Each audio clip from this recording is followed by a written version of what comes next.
This is Lewis Hart for Boxing Social in association with Empire Fights. They're always good to be speaking to Billy Nelson here on a nice Thursday afternoon. Yeah, I'm sure busy time for yourself, but how's things, mate? How are you? Aye, fine, mate. I'm just in the gym. We're just going to be starting our afternoon session. Get a wee bit of sparring going on, some pad work. A wee session today. One of the boys is fighting next Saturday, so this will be his last spar. Absolutely. Obviously, yeah, the gym is thriving at the moment. Yeah, I was going to say, how is everyone in the gym? How's the stable coming along? Great, mate. Aye, aye. Got a fight this week. Got a fight in a couple of weeks, and then I've got a fight in early December abroad. Well, maybe two fighters abroad. So that'll be the end of the year. But it's only the start of Martin Bakole's camp then, so Yeah, there's no real yeah, rest. yeah, And I'm definitely. moving and I'm moving house, so it's quite a busy time. Yeah, absolutely. Yeah, I'll just touch on a few fights in the gym. I know we do speak about Luke Bibby a bit, but he was 7-0, capping off his year. Yeah, happy with all how things have gone in 2024 for Luke. Well, Luke's had a great Yeah. year. I joy to train, consummate professional. Can't ask any more of him. Mhm. And as for obviously, I know I was at the Manchester show the other week. Actually, saw Sean Lazzarini there as well. Yeah, He, and I guess any say again. he was with me. Oh, it was you. I said I didn't see you there, but yeah. Any news on him? Was I know he made his pro debut, but yeah, excited for hopefully him to get a good run of fights. He's fighting on the 28th of this month, and it's St Andrews Sporting Club bill, and then he'll be out January and February next year.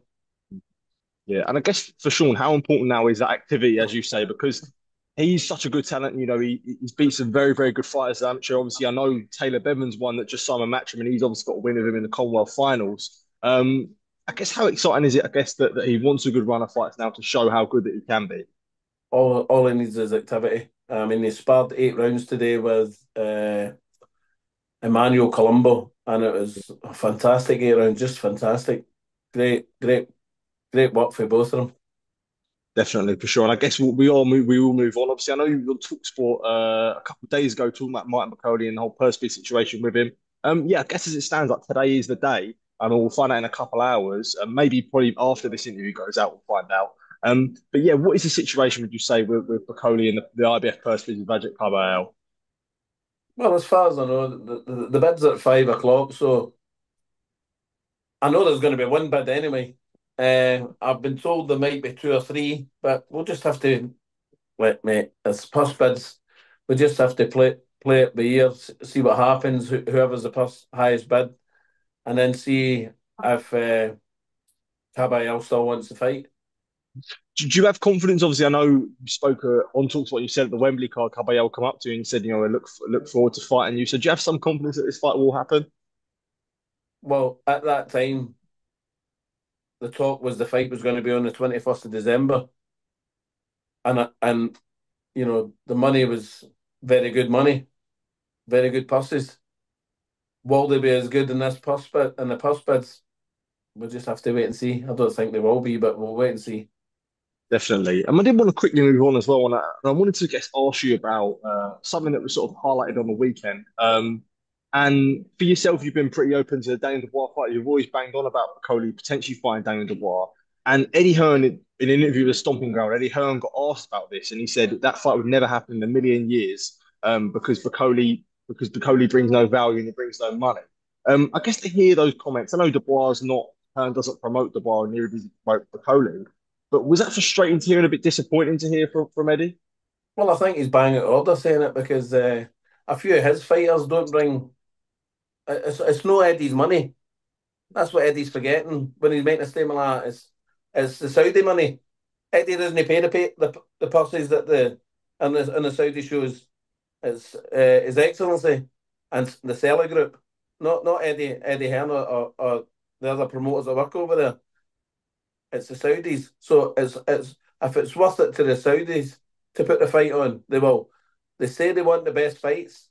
Kabayel versus Martin is one of the best fights at heavyweight and heavyweight boxing just now. I'm sure Yeah. you'd agree with that. hmm hmm So I think Eddie's a bit out of school saying that. My personal opinion because it's no him that's paying it. Yeah. And I was going to ask you about that, and that's like when people especially if that was a Saudi fight, like you say, Dubois, Bakole, obviously the Saudis are going to be interested as they would be Kabayel and Bakole. So when you do hear promoters and someone like Eddie bang on about value and money, like is it not frustrating when the whole sort of emphasis on Saudi was the best fighters fight the best regardless of the value? Exactly. Well, that's the whole emphasis of Frank and Eddie being back, working together along with Ben for the best to fight the best. So Yeah. the money's irrelevant, and money's irrelevant for Martin anyway. Yeah. As long as we get a fair purse, we'll fight any man on the planet. Let's be Mhm. abundantly clear about that. Whether it's Agit Kabayel, Daniel Dubois, whoever, we all we're looking for is a fair purse. Fight Kabayel, become mandatory. Fight Daniel, beat him, become world champion, and then it'll be Eddie asking us for the fights. Yeah. You know what I mean? Mhm. It'll be I was role going to, reversal. yeah. Did you find it? I know it's, as you say, it's hard to take Kern's comment because he's not the was promoter, but when you No, see he's not. people So sort of, so so why would you pass comment on something like that? Mhm. Yeah, that's what I was going to say. Like, do you find it frustrating, or do you see it as an ex? I know it's not like. Do you see it as like excuses? Maybe not Hearn saying, but loads of people saying it. Like, do you sort of see them? Like, do you find it frustrating with them excuses? But it is an excuse. Yeah, See if he's that confident, put Anthony Joshua on me, Martin. yeah, It won't happen either, will it? Because hmm it's too risky for them. hmm They need to keep a hold of their boxers. yeah. And with that being said, like it's always been for so long that the sort of the Martin being avoided, him not having these fights, and to still hear it now after a statement win like Jared Anderson and the fashion that he done it, like when do you ever think that this sort of that tag will go away from him, where people do make their claim of him being in that who needs to be club? When he's the world champion, because when he wins, when he beats Kabayal, it'll be it'll be mandatory for IBF. Now, the way I see it, right? See if Tyson Fury beats Usyk, 100% are going to fight each other again, Yeah, and then straight after Daniel's next defense, the IBF will say you must fight the winner, Kabayal versus Martin. That will be called for. Now, either yeah. fights is a real interest in it. Wouldn't surprise me in the slightest if he gave it up rather than fight Martin. But he's improved bundles under Don. He's done brilliantly, right? And he has done brilliantly. There's no getting away from that. He's done really well, but he's not the level of Martin Bakole. And Does, people might say, "Oh, you're talking shite." Let's see. When they fight, you'll see what I'm talking about. does a bet still stand with Frank Warren, as you said on Talk Sport of Jim White, Simon I'll Jordan? I'll bet him 200 grand, no problem, no problem. Yeah, yeah. Okay, fair enough, fair enough. My Yeah. man of my word. I'm a man of my word. Yeah, yeah. Did you like just sort of reflect on that interview you talked about? Did you ever find like did you find it frustrating when they were sort of spoke about Bakole not being promoted right and things like that, and sort of said about like why is no one talking about it? Did you sort of find it frustrating when you heard that about Martin? People have got their own. Well, I've got my own thoughts on it. Other people have their thoughts on it. Why should they pass comment on that? Yeah, We could if you want if you wanted we could all dig up was this guy promoted properly by him or was this guy promoted properly by him?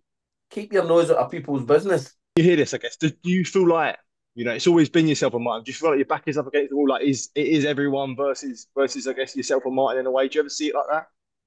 No, no, because listen, promoters have got more faces than Big Ben, mate. Yeah, See when Martin becomes the world champion, they'll all change their tune. yeah. They'll all change their tune. That happens all the time. All the time. Fair enough. Yeah, just sort of wanted to quickly move on from that. Sort of a final couple from myself. Do want to ask you about Mike Tyson, Jake Paul this weekend? Yeah, didn't know if you cared for any thoughts on that fight. No, it shouldn't be happening. Should not be Okay. happening.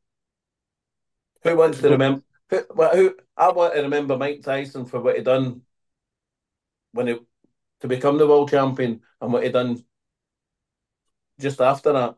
Not fighting Jake Paul, who if Jake Paul wants to be a professional boxer, go and fight somebody his own age, his own level, or slightly better. If he thinks he can fight Alvarez, well, go and fight a top guy at his own weight, a proper professional fighter, not a 58-year-old man. and with that case, yeah, if say for example Jake Paul like went and tried to knock out Mike Tyson, or he did knock out Mike Tyson, how bad of a look would it be for him? Where, like as you say, if he ends up taking liberties, like how bad would that look for Jake Paul that he's doing it against a guy who is 58? Well, of course it's Libby's. It's 58. Yeah, What if Tyson Fury, what if Mike Tyson knocks him out? How yeah, bad's that going to look on Jake Paul? Will we ever see him in the ring again? I hardly think well, so. yeah. Wouldn't it be a good thing, mind you? Yeah, absolutely. But yeah, as always, Billy, just thought I'd end there. But as always, mate, a pleasure to be speaking to you. Always do appreciate taking the time. Any other words? Any last words before I do sign off? No, mate, just looking forward to the next few weeks. A couple of fights in Scotland and then a couple of fights in Africa. So I'm looking forward to it. Yeah, absolutely exciting time. Nice weekend to you. Get the tan topped up just before Christmas. Yeah, good to hear, mate. Good to hear. As always, mate, a pleasure. Always appreciate taking the time, mate. Top man. Thank you.